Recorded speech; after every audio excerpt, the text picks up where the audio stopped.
வவுனியா மாநகர சபை முதல்வர் பதவி சுழற்சி முறையில் டெலோவுக்கு வழங்குவதற்கு இணக்கப்பாடு எட்டப்பட்டிருப்பதாக தெரிவிக்கப்பட்டிருக்கிறது. மற்றொரு செய்தியாக மடுவிலிருந்து மன்னார் நோக்கி சென்று கொண்டிருந்த இலங்கை போக்குவரத்து சபைக்கு சொந்தமான பேருந்தில் பயணித்த மாணவியை ராணுவ வீரர் ஒருவர் பாலியல் சீண்டலுக்கு உட்படுத்தியிருக்கின்றார். அதன் தொடர்ச்சியாக தற்பொழுது குறித்த ராணுவ வீரர் விளக்கமறையில் வைக்கப்பட்டிருப்பதாக தெரிவிக்கப்பட்டிருக்கிறது. இது தொடர்பான விரிவான தகவலையும் பார்க்க இருக்கின்றோம். அதற்கு முதல் ஜேகே ரிப்போர்ட் எனப்படுகின்ற இந்த யூடியூப் சேனலை சப்ஸ்கிரைப் செய்து கொள்ளுங்கள். தொடர்ந்து அருகில் இருக்கின்ற பெல் பட்டினை கிளிக் செய்வதன் ஊடாக நான் போடுகின்ற ஒவ்வொரு காணொளிகளையும் நீங்கள் உடனுக்குடன் பார்க்கக்கூடிய வகையிலே இருக்கும். நான் நடராசா ஜெயகாந்தன். தற்பொழுது செய்திகளுக்குள்ளே செல்லலாம். வவுனியா மாநகர சபை முதல்வர் பதவி சுழற்சி முறையில் டெலோவுக்கு வழங்குவதற்கு இணக்கப்பாடு எட்டப்பட்டிருப்பதாக வவுனியா மாவட்ட டெலோ அமைப்பாளர் விஜயகுமார் அவர்கள் தெரிவித்திருக்கிறார். இது தொடர்பாக ஊடகங்களுக்கு அனுப்பி வைத்திருக்கின்ற செய்தி குறிப்பில் குறிப்பிடப்பட்டிருக்கின்ற விடயங்கள் பின்வருமாறு. அதாவது தமிழ் கட்சிகள் அனைத்தும் ஒன்றிணைந்து வவுனியா மாநகர சபையை ஜனநாயக தமிழ் தேசிய கூட்டணி கைப்பற்றியிருந்தது. இவ்வாறான சூழ்நிலையில் தற்பொழுது முதல்வராக காண்டிவன் அவர்கள் பதவி வகித்து வருகின்றார். அந்த வகையில் நேற்றைய தினம் வவுனியா மாநகர சபையின் முதல்வரான காண்டிவன் மற்றும் துணை முதல்வரான கார்த்திவன் ஆகியோர் தங்களது கடமைகளை உத்தியோகபூர்வமாக ஏற்றுக்கொண்டிருந்தார்கள். அதன் தொடர்ச்சியாக வவுனியா மாவட்ட டெலோ அமைப்பாளரினால் ஒரு அறிக்கை ஒன்று வெளியிடப்பட்டிருந்தது. அதன் அடிப்படையில் தற்பொழுது ஜனநாயக தமிழ் தேசிய கூட்டணியிடம் வவுனியா மாநகர சபை கிடைத்திருக்கின்றது. அந்த வகையில் அந்த கூட்டணியில் அங்கம் வகிக்கின்ற பிளட் அமைப்பை சேர்ந்த காண்டிவன் அவர்கள் தான் மாநகர சபை முதல்வராக இருக்கின்றார். ஆனால் அது 3 வருடங்களுக்கு பின்னர் டெலோவுக்கு வழங்கப்படும் என்று தெரிவிக்கப்பட்டிருக்கிறது. அதன் அடிப்படையில் டெலோவை சேர்ந்த ஒருவர் மாநகர சபை முதல்வராக வருவார் என்று விஜயகுமார் அவர்கள் வெளியிட்டிருக்கின்ற அறிக்கையிலே குறிப்பிடப்பட்டிருக்கின்றது. அதன் அடிப்படையில் வவுனியா மாநகர சபை முதல்வர் பதவி சுழற்சி முறையில் டெலோவுக்கு வழங்கப்படும் என்றும் அது தொடர்பான இணக்கப்பாடு எட்டப்பட்டிருப்பதாகவும் அவர் அந்த அறிக்கையிலே மேலும் குறிப்பிட்டிருக்கின்றார். மற்றொரு செய்தியாக மடுவிலிருந்து மன்னார் நோக்கி சென்று கொண்டிருந்த பேருந்தில் சிறுமியிடம் பாலியல் சேட்டை புரிந்த ராணுவ வீரர் ஒருவர் கைது செய்யப்பட்டு தற்பொழுது விளக்கமறையில் வைக்கப்பட்டிருப்பதாக தெரிவிக்கப்பட்டிருக்கின்றது. நேற்றைய தினம் காலை வேளை மன்னார் மடு பிரதேச செயலக பிரிவிற்குட்பட்ட பெரிய பண்டுவிற்சான் பகுதியிலிருந்து மன்னார் நோக்கி இலங்கை போக்குவரத்து சபைக்கு சொந்தமான பேருந்து பயணித்தது.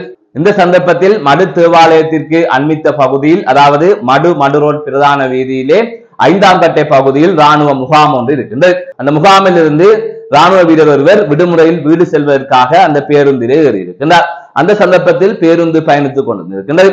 அதன் தொடர்ச்சியாக 2ஆம் கட்டை பகுதியிலே, அதாவது சோதி நகர் எனப்படுகின்ற இடத்திலிருந்து பல மாணவிகள் பாடசாலை செல்வதற்காக அந்த பேருந்திலே ஏறி இருக்கின்றார்கள். அந்த சந்தர்ப்பத்தில் தான் 8ஆம் தரத்தில் கல்வி பயில்கின்ற மாணவியிடம் அந்த ராணுவ வீரர், அதாவது விடுமுறையில் சென்ற ராணுவ வீரர் பாலியல் சேட்டையில் ஈடுபட்டதாக கூறப்படுகிறது. அதன் தொடர்ச்சியாக பேருந்துக்குள் அந்த மாணவி சத்தம் போட்டதாகவும் அதனைத் தொடர்ந்து அருகில் இருக்கின்ற மடு போலீஸ் நிலையத்தில் அவர் ஒப்படைக்கப்பட்டதாகவும் தெரிவிக்கப்பட்டிருக்கிறது. அதன் தொடர்ச்சியாக மடு போலீசார் குறித்த நபரை நீதிமன்றத்திலே முன்னிலைப்படுத்தியிருந்தார்கள். இந்த நிலையில் குறித்த ராணுவ வீரரை விளக்கமறையில் வைக்குமாறு மன்னார் நீதிமன்றம் உத்தரவு பிறப்பித்திருப்பதாகவும் கூறப்படுகின்றது. இந்த சம்பவம் தொடர்பான செய்திகள் நேற்றைய தினம் வெளியாக இருந்தது. முதற்கட்ட தகவலின் அடிப்படையிலே முருங்கன் போலீசிடம் அவர் ஒப்படைக்கப்பட்டிருக்கின்றார் என்கின்ற அடிப்படையிலே செய்திகள் வெளியாக இருந்தது.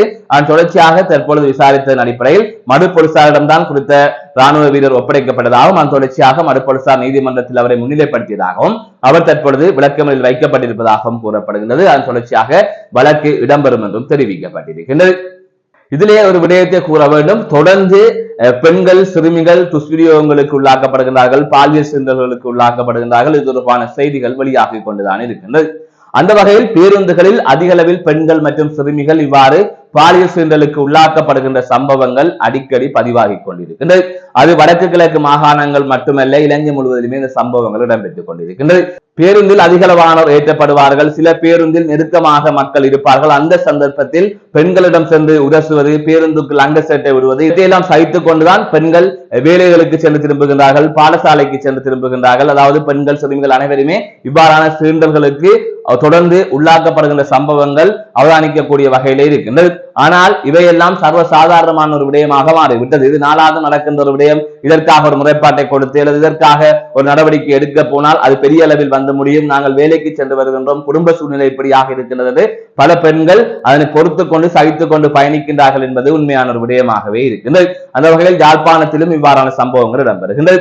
இவ்வாறு அந்த பெண்களின் வறுமை மற்றும் பொறுமையை சாதகமாக கொண்டு சில இளைஞர்கள் அல்லது சில நபர்கள் இவ்வாறு பேருந்துக்குள் ஏறி இந்த பெண்களிடம் உரசுவதையே வேலையாக வைத்திருக்கிறார்கள். இவ்வாறு பல விடயங்களை அவதானிக்கக்கூடிய வகையிலே இருக்கின்றது. அப்படி இருந்தும் பல பெண்கள் இது தொடர்பாக எந்தவித நடவடிக்கையும் எடுக்காமல் நகர்ந்து போகின்றார்கள். அவ்வாறான சம்பவங்கள் தொடர்ந்து இடம்பெற்றுக் கொண்டிருக்கின்றது. எனவே இந்த விடயத்தில் ராணுவ வீரர் தற்போது சிக்கி இருக்கின்றார். ஆனால் இது போன்ற பல விடயங்கள் பேருந்துக்குள் நடக்கின்றது. ஆனால் அது அன்றாடம் நடக்கின்ற ஒரு செயற்பாடு. அதனை தவிர்த்து விட்டு பேருந்தில் பயணிக்க முடியாது என்கின்ற ஒரு துர்ப்பாக்கிய நிலை தற்பொழுது ஏற்பட்டு இருக்கின்றது என்பதுதான் கசப்பான உண்மையாக இருக்கின்றது. இவ்வாறுதான் இந்த நாடு இருக்கின்றது. மீண்டும் ஒரு காணொலி சந்திக்கின்றேன். நான் நடராஜா ஜெயகாந்தன். திருக்கேதீஸ்வரர் கோயிலினுடைய வளைவு உடைக்கப்பட்ட வழக்கு இன்றைக்கு மன்னார் நீதவான் நீதிமன்றத்திலே விசாரணைக்கென்று நிர்ணயிக்கப்பட்டிருந்தது. அந்த வழக்கு எடுத்துக்கொள்ளப்பட்ட போது எதிரிகளிலே ஒருவர், குற்றஞ்சாட்டப்பட்டவர்களிலே ஒருவர் நீதிமன்றத்திலே பிரசன்னமாகி இல்லாத காரணத்தினாலே அவருக்கு பிடிவிராந்து அனுப்பப்பட்டு வழக்கு அக்டோபர் மாதத்துக்கு பிற்போடப்பட்டிருக்கிறது. அத்தோடு இந்த வழக்கோடு சேர்ந்து இந்த வளைவை சட்டவிரோதமாக கட்டினார்கள் என்று ஒரு குற்றச்சாட்டு முன்வைக்கப்பட்டு திருக்கேஸ்வர நிர்வாகத்தினரும் எதிராகவும் இன்னொரு வழக்கும் தாக்கல் செய்யப்பட்டிருந்தது. அந்த வழக்கு ஏற்கனவே ஒரு தடவை நிராகரிக்கப்பட்டு தள்ளுபடி செய்யப்பட்டிருந்தும் பின்னர் திரும்ப போலீஸார் அந்த வழக்கை திரும்பவும் தாக்கல் செய்து நீதவானினாலே அந்த வழக்கு நிராகரிக்கப்பட்டிருந்தது. அந்த வழக்கிலே அவர்கள் அனைத்த குற்றச்சாட்டு பத்திரத்தை நீதவான் நிராகரித்து வழக்கை முடிவுறுத்தி குற்றஞ்சாட்டப்பட்டவர்களை விடுவிக்குமாறு உத்தரவிட்டிருந்தார். அவர்களை விடுவிப்பதற்கு முன்னதாக போலீஸார் குற்றவியல் நடவடிக்கைகள் கோவையின் கீழே ஒரு அறிக்கையை சமர்ப்பிக்க வேண்டும். அந்த அறிக்கையை சமர்ப்பிப்பதிலே மிகுந்த காலதாமதமாக பல தடவைகள் அவர்கள் சமர்ப்பிக்காத காரணத்தை வைத்து சென்ற தடவை குற்றஞ்சாட்டப்பட்டவர்களிலே 5 பேர் இன்னமும் போலீஸாருக்கு வாக்குமூலம் கொடுக்கவில்லை என்ற ஒரு சாட்டை சொல்லியிருந்தார்கள். அதனால் அன்றைய தினமே, அதாவது கடந்த மார்ச் மாதம் 17ஆம் தேதி அன்றைய தினமே அதில் 2 போலீஸாரிடத்திலே சென்று வாக்குமூலம் கொடுத்தார்கள். மற்ற 3 இன்னொரு தினத்திலே சென்று வாக்குமூலத்தை கொடுத்திருந்தார்கள். இன்றைய தினம் அந்த வழக்கு முடிவுறுத்தப்படுத்துவதாக இருந்தது. ஆனாலும் காலையிலே வழக்கு எடுக்கப்பட்ட போது போலீஸார் 3 மட்டும்தான் வாக்குமூலத்தை கொடுத்திருக்கிறார்கள். அந்த முதலிலே கொடுத்த 2 கொடுக்கவில்லை என்று நீதிமன்றத்திலே கூறிய போது அவர்கள் பொய் சொல்கிறார்கள் என்று நாங்கள் தேதியையும் இடத்தையும் அதனை பதிவு செய்த போலீஸாருடைய இலக்கத்தையும் மன்றத்திலே கொடுத்த போது நீதவான் போலீஸாருக்கு உடனடியாக போய் அதனை பார்த்து அப்படியாக கொடுக்கப்பட்டிருந்தால் நீதிமன்றத்துக்கு இன்றைய தினமே அறிக்கை சமர்ப்பிக்குமாறு சொல்லியிருந்தார். சில மணி நேரங்களுக்கு பிறகு போலீஸார் வந்து மன்றிடமும் எங்களிடமும் மன்னிப்பு கேட்டு ஆம், அனைவருடைய வாக்குமூலமும் பதிவாகி இருக்கிறது என்று சொன்னார்கள். ஆனால் வழக்கை முடிவுறுத்துவதற்கான அறிக்கையை அவர்கள் சமர்ப்பிக்கவில்லை. அதன் காரணமாக ஒரு குறுகிய தினம் கொடுக்கப்பட்டிருக்கிறது, ஜூலை 17ஆம் தேதி. அந்த தினம் மன்னார் பிரதேசத்துக்கு பொறுப்பான போலீஸ் அத்தியட்சகர் எஸ்பியை நீதிமன்றத்திலே பிரசன்னமாக இருக்குமாறும் நீதவான் உத்தரவிட்டிருக்கிறார். இந்த வழக்கை முடிவுறுத்துவதற்கான அறிக்கையை அன்றைய தினம் போலீஸார் சமர்ப்பிக்க வேண்டும்.